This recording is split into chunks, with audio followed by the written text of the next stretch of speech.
Assalamualaikum warahmatullahi wabarakatuh.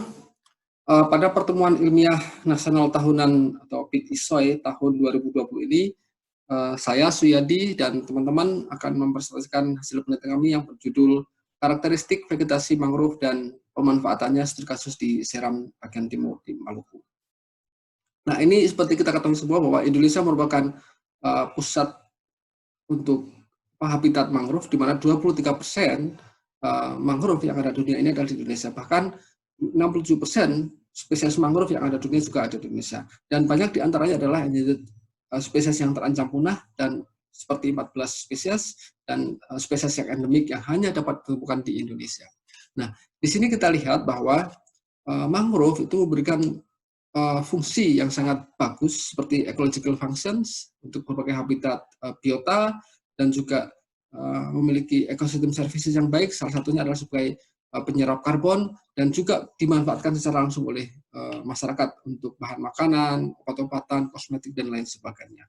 Nah, tantangan utama untuk hutan mangrove adalah deforestasi dan degradasi. Seperti contoh di sini adalah laju deforestasi sebanyak 5% per tahun, dan umumnya dikonversi menjadi tambak. Untuk logging, baik itu illegal logging maupun logging, ya sampai 14% per tahun. Dan di sini kita lihat bahwa Maluku tingkat deforestasinya cukup tinggi, atau tingkat loggingnya cukup tinggi, di mana 51% logging meningkat di Maluku sendiri. Nah, Maluku kita kenal sebagai provinsi kepulauan terbesar di Indonesia, di mana 92% laut dan 98% adalah pulau-pulau kecil, yaitu 1.340 pulau kecil.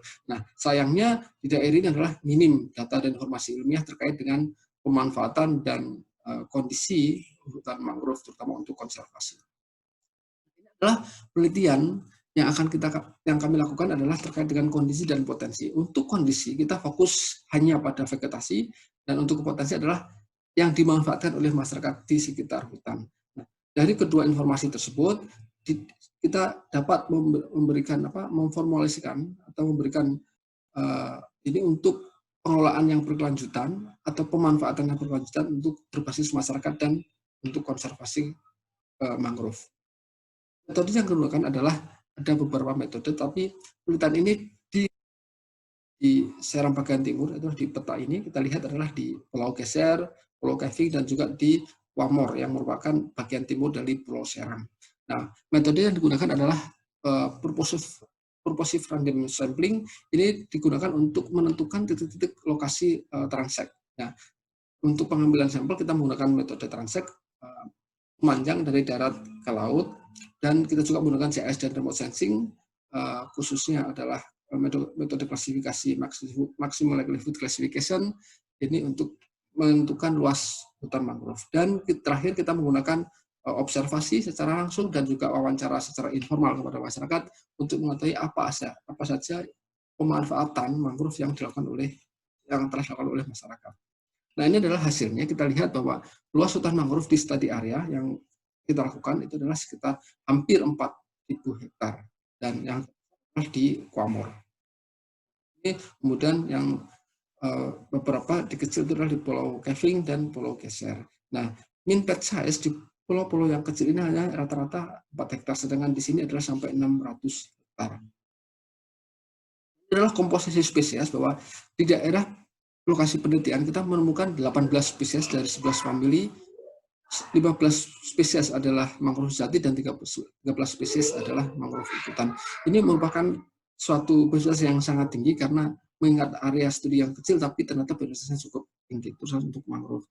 Nah, khususnya untuk pohon, bahwa kerapatan pohon di studi area adalah 136 pohon per hektar, dan yang tertinggi adalah di Pulau Kefing, dan walaupun pulau kecil, tapi ternyata lebih tinggi daripada Wamor. Dan yang paling dominan jenisnya adalah Rhizopora apiculata dan Sonardia alba.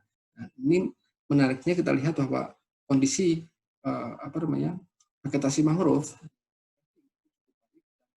dua lokasi lainnya adalah kurang sehat seperti di Wamor dan Geser. Ini adalah karakteristik seedlings atau anakan mangrove.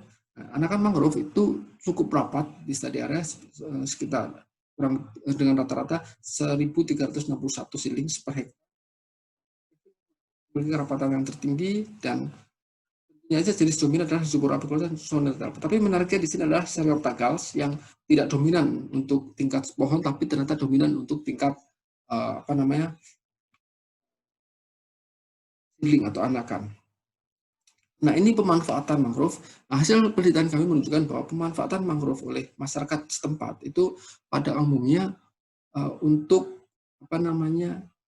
pemanfaatan yang tidak ramah lingkungan atau ekstraktif, seperti pembabatan mangrove untuk kayu bakar, itu baik untuk kebutuhan rumah tangga maupun untuk dijual, dan untuk industri rumahan seperti pengasapan ikan dan lain-lain. Dan juga pemanfaatan biotanon ikan seperti kerang, cacing, laur, dan lain sebagainya. Terus pemanfaatan ikan yang berproses dengan mangrove, dan juga mangrove ini digunakan sebagai jalur transportasi, karena di sela-sela mangrove belt itu ada aliran-aliran air yang sangat bagus untuk jalur transportasi. Nah, ini pemanfaatan yang tidak ramah lingkungan tentunya, terutama kayu bakar, pemanfaatan biota laut, dan pemanfaatan ikan yang tadi yang proses mangrove.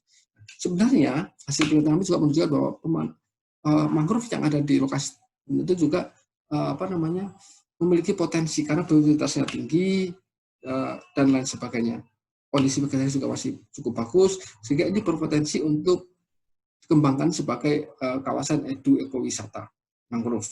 Dan juga pangan dan jajaran juga bisa dikembangkan dari buah dan bunga yang di sana karena cukup lumayan, dan juga untuk kerajinan. Dan ini tentunya adalah berpotensi juga untuk penyerapan karbon. Nah, ini sebenarnya kita bisa dorong supaya nilai tambah kepada masyarakat dan juga nilai ekonomi kepada masyarakat lebih tinggi, dan yang penting adalah untuk pemanfaatan yang ramah lingkungan, sehingga konservasi mangrove tepat terjaga. Tetapi ini memerlukan dorongan atau pendampingan dari pemerintah, baik itu dukungan regulasi, infrastruktur, dan lain sebagainya. Dan arahnya yang ideal adalah kita mengarah kepada industri 4.0, di mana kita perlu mendorong pemanfaatan mangrove ini menggunakan aspek atau menggunakan pendekatan bioproduksi dan bioekonomi. Seperti contohnya ini adalah untuk jamu, fitofarmaka, obat herbal standar, dan juga kita bisa menggunakan semacam finance inisiatif, global finance seperti itu, biodiversity dan karbon dan lain sebagainya. Nah, sebagai kesimpulan dari penelitian ini adalah dalam bagian timur ini memiliki karakteristik yang unik, di mana di sana ada mangrove dengan karakteristik baik itu spasialnya atau mangrove beds yang di pulau kecil dan pulau besar, dan juga vegetasinya juga berbeda. Nah, kondisi vegetasi mangrove masih cukup baik di sana dengan regenerasi yang cukup baik, namun permasalahannya adalah pemanfaatan mangrove oleh masyarakat itu masih bersifat ekstraktif yang tidak ramah lingkungan, padahal potensinya masih sangat besar. Dan ini berbeda dengan mangrove-mangrove yang ada di Jawa, Sumatera, dan Kalimantan, di mana pemanfaatan sudah mulai lebih baik seperti untuk ekowisata dan lain sebagainya. Di Seram ini masih sangat-sangat konvensional, yaitu dengan ekstraksi. Nah, ini sebenarnya bukan hanya terjadi di Seram, tapi juga terjadi di pulau-pulau lain di kawasan Indonesia Timur, seperti di Ambon, Tual, Maluku Barat Daya, banyak pulau juga masih pemanfaatan. Nah, ini perlu kita dorong supaya pemanfaatan mangrove ini lebih bijaksana dan lebih ramah lingkungan.